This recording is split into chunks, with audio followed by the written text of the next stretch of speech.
Je reviens encore sur le verset 3. Que dis-je? Nous nous glorifions encore des tribulations, sachant bien que la tribulation produit la constance.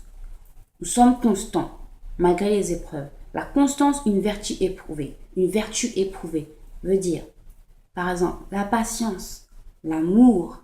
Tout ça, ce sont des vertus. Mais elles sont éprouvées. Nous devons savoir que, comme elles sont éprouvées, nous savons que ces vertus nous ont été agréées, données par l'amour de l'Esprit Saint. C'est à la fin.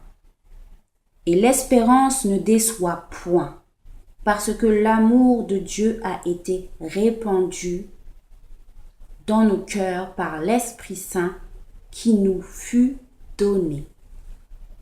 C'est l'amour. Que l'amour de Dieu a été répandu dans nos cœurs par l'Esprit Saint. C'est l'Esprit Saint qui nous a envoyé cet amour de Dieu, qui nous a donné cette vertu. Cette vertu dans la constance, du fait que nous ayons la force de garder de cette foi-là, la force dans la foi que nous avons acquis par Dieu, nous donne toutes ces vertus. Toutes ces vertus qui sont amour. Amour de Dieu.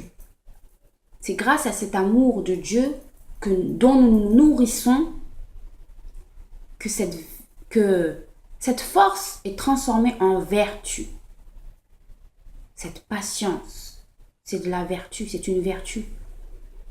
Nous devons être patients dans les épreuves.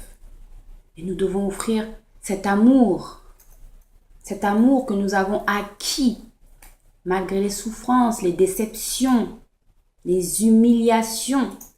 Nous continuons à aimer ceux qui viennent vers nous et leur donner, être charitable. Donc, c'est en effet alors, je suis au verset 6, c'est en effet alors que nous étions sans force, c'est alors au temps fixé que le Christ est mort pour des impies. C'est en effet alors que nous étions sans force, c'est alors au temps fixé que le Christ est mort pour des impies. À peine en effet voudrait-on mourir pour un homme juste. Nous étions sans force, nous ne connaissions pas le salut du Christ. Lui, il s'est sacrifié pour nous apporter ce salut et nous donner cette force dans son nom. Alors que, qui voudrait déjà mourir pour un homme juste? Quel est celui qui a voulu déjà mourir pour un homme juste? Christ, lui, il est mort pour des impies. Comprenez.